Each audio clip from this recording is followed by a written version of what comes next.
தொடர்ந்து நம்ம ஈரானுடைய நிலவரங்களை பார்த்துட்டு இருக்கோம். இப்ப வந்திருக்கக்கூடிய ரொம்ப முக்கியமான தகவலை நம்ம பார்க்கலாம்.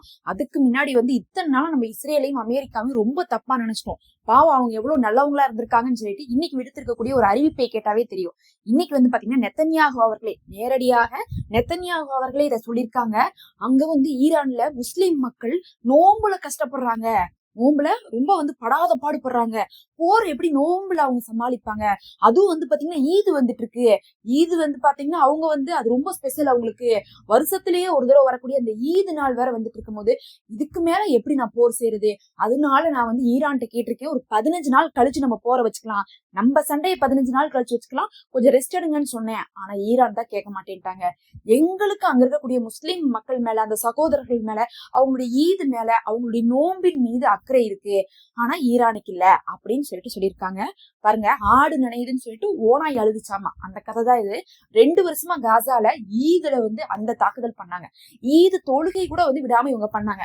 அப்ப இவங்களுக்கு தெரியல ஈது நடக்குதுன்னு சொல்லிட்டு.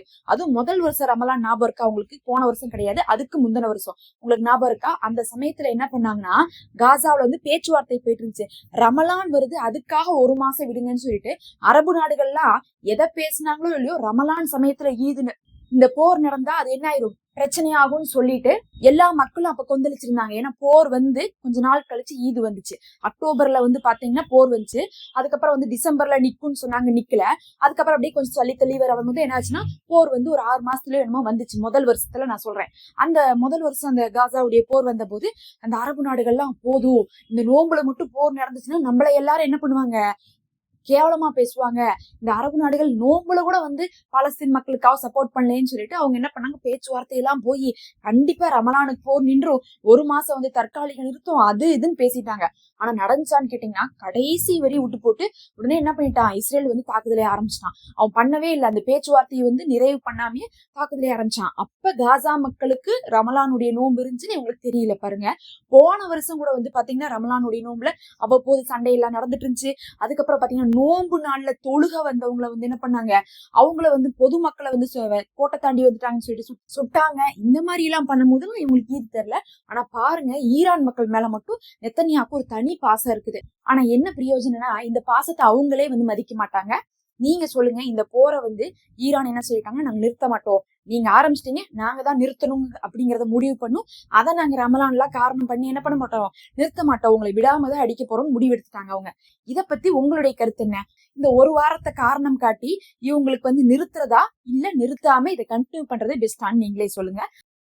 அடுத்தது ரொம்ப முக்கியமான விஷயம், அப்படி நிறுத்திட்டா என்ன ஆகும் தெரியுங்களா? உடனே இஸ்ரேலும் அமெரிக்காவும் தயாரிச்சுப்பாங்க. ஏன்னா அவங்கள்ட்ட ஆயுதம் இல்லை. நாம கூட கடந்த வீடியோல சொல்லியிருந்தோம். இன்னைக்கே அதுல என்ன சொல்லியிருந்தோம் பாத்தீங்கன்னா, அவங்க தாட் சிஸ்டம் கொடுத்தது கூட தென்கொரியாவுக்கு கொடுத்தது வாங்கிட்டு வந்திருக்காங்க. அதுவும் நிறைய எல்லாம் கிடையாது, ஒன்னே ஒண்ணுதான் கொடுத்திருக்காங்க. அந்த ஒன்னையவே வாங்கிட்டு வந்திருக்காங்க.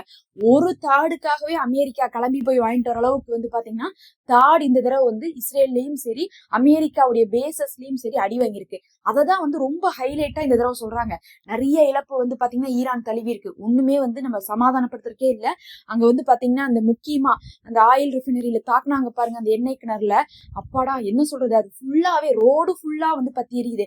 அவங்க எப்படி கனெக்ட் பண்ணிருப்பாங்கன்னு பாத்தீங்கன்னா, மத்திய கிழக்கு அண்டர் கிரவுண்ட்லாம் கனெக்ட் பண்ணிருப்பாங்க. அது கடைகளுக்கெல்லாம் போகுமா, அந்த பைப்பெல்லாம் எரியுது, கடையெல்லாம் எரியுது, வீடெல்லாம் எரியுது. அங்க சாக்கடையெல்லாம் பாத்தீங்கன்னா இப்ப எண்ணெய் ஆனனால எல்லாமே எரியுது. அந்த மாதிரி பாத்தீங்கன்னா ஈரான்ல அந்த பகுதியில மக்களே இருக்க முடியல. ஒரு மனிதன் அந்த பக்கம் போனா உருகிருவான்னு சொல்ற அளவுக்கு வெப்பம் இருக்கு. இந்த அளவுக்கு இழப்புகளை ஈரான் தழுவி இருந்தாலும், ஆனா பெரிதுமாக பேசப்படுது என்னன்னா, ஈரான் அடிச்ச ரேடார்கள் தான். அதுவும் சவுதி, UAE, இன்னும் பஹ்ரைன், இன்னும் கத்தார்ன்னு சொல்லிட்டு எல்லா பக்கம் ரேடாரா அடிச்சு வச்சிருக்காங்க. அது எல்லாமே தாட் சிஸ்டத்துடைய ரேடாரா இருக்குது. அங்க எல்லாமே பாத்தீங்கன்னா அமெரிக்கா பேஸ்ல தான் அதை வச்சிருந்தாங்க. இத்தனை அடிச்சதுக்கு பிறகு அவங்க கேக்குறாங்க, ஆனா அவங்களுக்கு கூட அமெரிக்கா கொடுக்கறதுக்கு டைம் இல்ல. ஆனா இஸ்ரேல்லயே அடிச்சுட்டாங்க. இஸ்ரேல்லயே அடிச்சனால வேற வழியே இல்ல. அமெரிக்கா என்ன பண்ணும், இஸ்ரேலுக்கு கொண்டு கொடுத்துதான் ஆகணும். அதனால போய் கொடுத்த இடத்துல இருந்தெல்லாம் வாங்கிட்டு வந்துட்டு இருக்காங்க. இந்த அளவுக்கு அவங்களுக்கு ஆயுத பற்றாக்குறை இருந்தா அவங்களுக்கு 15 நாள் கேப் கிடைச்சா என்ன ஆகும் சொல்லுங்க, தயாரிச்சு கொள்வாங்க. இந்த தடவை போற முழுசா நிறுத்தக்கூடிய ஐடியா அமெரிக்காவுக்கு பாத்தீங்கன்னா இஸ்ரேலுடைய அழுத்தத்தினால இருக்காது. ஏன்னா முழுசா நிறுத்த மாட்டாங்க. ஏதோ ஒண்ணு ஆனதாயிருச்சு, நம்ம பாத்திரலாம், ஏதாவது கிடைக்குதான்னு பாக்கலாம், ஆயில் எல்லாம் பிடிச்சிருவோமா, ஆட்சி எல்லாம் கவிழ்த்துருவோமான்னு சொல்லிட்டு பாத்துட்டு இருக்காங்க அமெரிக்கா. அதனால முழுசா நிறுத்துற ஐடியா பாத்தீங்கன்னா அவ்வப்போது சொன்னாலும் முழுசா நிறுத்துற ஐடியா இல்ல. தற்காலிக நிறுத்தத்தை நிறுத்தி ஆயுத ப்ரொடக்ஷனை வந்து அதிகப்படுத்தணும். ஏன்னா இப்ப வந்து ப்ரொடக்ஷன் பண்ணாலும் சரி ஒரு 15-20 நாளா அது ஆகும். ஒவ்வொன்றுக்கும் ஒரு டைம் ஏற்படும்ல, அந்த டைமை வந்து அவங்க பெற்றுக்கொள்ளணும்னு பாக்குறாங்க. இந்த ஒரு வாரம் அடுத்த ஒரு வாரமாமா ஒரு 15 நாள் வந்து கேட்டுட்டு இருக்காங்க, ஒரு மாசம் கேட்டுட்டு இருக்காங்க. இந்த மாதிரி வந்து பாத்தீங்கன்னா தற்காலிக நிறுத்தத்துக்கு அமெரிக்கா வந்து பாத்தீங்கன்னா சந்துல வந்து பேச்சுவார்த்தையை அமுச்சு விடுது. அதாவது மறைமுகமா வெளிப்படையா சொல்லாம. நெத்தனியாஹு வந்து பார்த்தா வெளிப்படையா சொல்றாரு. எதுக்காக இப்படி சொல்றாருன்னா, கடைசிக்கு அந்த மக்கள் வந்து எங்களுக்கு போருக்காவது நிறுத்தி கொடுங்கன்னு கேட்டுருவாங்க, அதனால ஆர்ப்பாட்டம் செய்வாங்க, அத கணக்குல கொண்டு வந்து ஈரான் வந்து நிறுத்துவாங்க அப்படிங்கக்கூடிய ஒரு நப்பாசையில தான் வந்து என்ன பண்ணிட்டு இருக்காரு நெத்தனியாஹு. இதை பகிரங்கமா சொல்லிட்டு இருக்காரு. ஆனா ஈரான் மக்களுக்குமே அப்படி நிறுத்தணுங்க கூடிய ஆசை இல்ல. ஏன்னா அவங்களுக்கு தெரியும் இதுக்கு மேல என்ன ஆச்சு, நிலைமை மோசமா போயிடுச்சு. லீவை கொடுத்தோம்னா அவங்க நல்லா என்ன ஆயிடுவானுங்க, இன்னும் எச்சாதான் வந்து அழிப்பானுங்க. ஒவ்வொரு தடவையும் காசால தற்காலிக நிறுத்தத்துக்கு பின்னாடி காசா மோசம்தான் ஆயிருக்கு, கொஞ்சம் கூட வந்து பாத்தீங்கன்னா ஜாஸ்தியாகல. அதனால அவங்களுக்கு மூச்சு விடுறதுக்கான டைம் கொடுக்காம செய்யறதுதான் ஒரு சரியான தாக்குதலா இருக்கும்னு சொல்லிட்டு ஈரான் வந்து கையில எடுத்திருக்காங்க. பலரும் வந்து அதுக்குதான் வந்து ஆதரவும் தெரிவிக்கிறாங்க. இது வந்து பாத்தீங்கன்னா ஈரான் சைடுல இருந்து வந்து முக்கியமான தகவல். அடுத்தது இன்னைக்கு வந்து பாத்தீங்கன்னா இஸ்ரேல்ல இருக்கக்கூடிய ஸ்மோட்ரிச்சுடைய மகன், நேத்தும் வந்து அந்த தகவல் வந்துச்சு, ஹாஸ்பிட்டல்ல இருக்காங்கன்னு சொல்லிட்டு இன்னைக்கும் வந்து பாத்தீங்கன்னா ஹாஸ்பிட்டல்ல தான் வந்து ரொம்ப சீரியஸான கண்டிஷன்ல அந்த ஸ்மோட்ரிச் அப்படின்னு சொல்லக்கூடிய அமைச்சருடைய மகன் வந்து அட்மிட் ஆயிருக்காரு. காரணம் என்னன்னு பாத்தீங்கன்னா லெபனானுடைய போராளிகள் செய்த தாக்குதல் தான். இவங்க எல்லாம் வந்து பாத்தீங்கன்னா, அதாவது நெத்தனியாகுடைய மகனெல்லாம் வந்து ரொம்ப சேஃபான ஜாப்ல தான் போட்டுக்கிட்டாங்க, ராணுவத்துல எல்லாம் வந்து பெருசா விடல.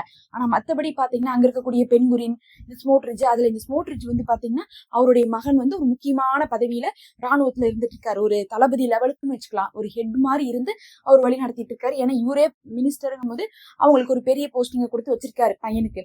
ஆனா அந்த லெபனானுடைய எல்லையில நடந்த தாக்குதல்ல இந்த அளவுக்கு வந்து படுகாயமடைந்து ரொம்ப சீரியஸான கண்டிஷன்ல ஹாஸ்பிட்டல்ல இருக்கிறாங்க அப்படின்றாவே எந்த அளவுக்கு வந்து லெபனானுடைய போராளிகள் தாக்குதல் நடத்திட்டு இருக்காங்க. இவங்களுக்கு மினிஸ்டருடைய மகனுக்கே இவ்வளவு இழப்புனா அப்ப மத்தவங்களுக்கு எல்லாம் எவ்வளவு இழப்பு. லெபனானால வந்து இப்ப தொடர்ச்சியாக ஈரான் இஸ்ரேலும் என்ன ஆயிட்டு இருக்கு, அடி வாங்கிட்டு இருக்கு. அங்கேயும் நிறைய பேர் வந்து பாத்தீங்கன்னா நிறைய பேர் தரை வழியில போய் மாட்டியிருக்காங்க. நிறைய பேர் வந்து பாத்தீங்கன்னா வான் தாக்குதல்ல சிக்கியிருக்காங்க. இதுல வேற நம்ம அன்னைக்கே சொன்னோம் 13 பேர் ஒரே நேரத்துல துப்பாக்கி சூடு நடத்தினாங்கன்னு சொல்லிட்டு ரத்வான் படைக்களம் இறங்கி. அப்ப ஹிஸ்புல்லாவும் வந்து பாத்தீங்கன்னா தரமான சம்பவத்தை தான் பண்ணிட்டு இருக்காங்க. ஆனா ஒரு மனவேதனையான நிகழ்வு என்னன்னு பாத்தீங்கன்னா, அவங்க தாக்குறதுக்கு உடனே இவங்க என்ன பண்ணுவாங்க, பொதுமக்கள் மேல போய் தாக்கிடுவாங்க.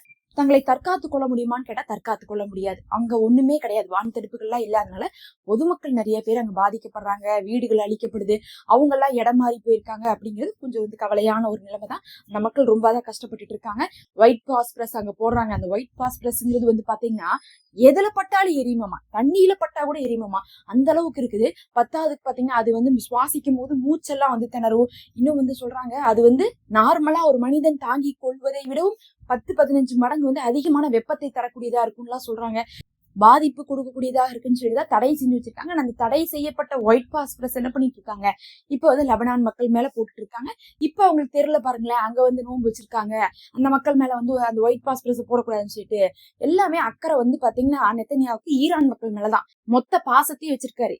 ஒரு தடவை சொல்றாரு, உங்களுக்காகத்தான், உங்களுக்கு சுதந்திரம் கொடுக்கணும்னு சொல்லிட்டு இந்த போரவே ஆரம்பிச்சோம், வேற எந்த காரணமும் இல்ல, எங்களுக்கு இதனால எந்த ஒரு லாபமும் இல்ல, நீங்க நல்லா இருந்தா போதும், இந்த ஆட்சியில நீங்க ரொம்ப கஷ்டப்பட்டுட்டீங்க அப்படின்னு சொல்றாரு. எப்படி இவங்க பண்றதெல்லாம் அநியாயம்னு தெரிஞ்சும் கூட உலகமே பார்த்துட்டு இருக்கும் போது கூட இந்த பொய்யை வந்து பேசுறாங்கன்னு தெரியல. பொறுத்திருந்து பார்க்கலாம். அடுத்தடுத்த தகவல்கள் வந்துட்டு இருக்கு. மறக்காம சப்ஸ்கிரைப் பண்ணிக்கோங்க, அந்த நோட்டிபிகேஷனை கிளிக் பண்ணி வச்சுக்கோங்க. நம்ம சேனல்ல மெம்பர்ஷிப் இருக்கு, ஜாயின் பண்ணிக்கோங்க.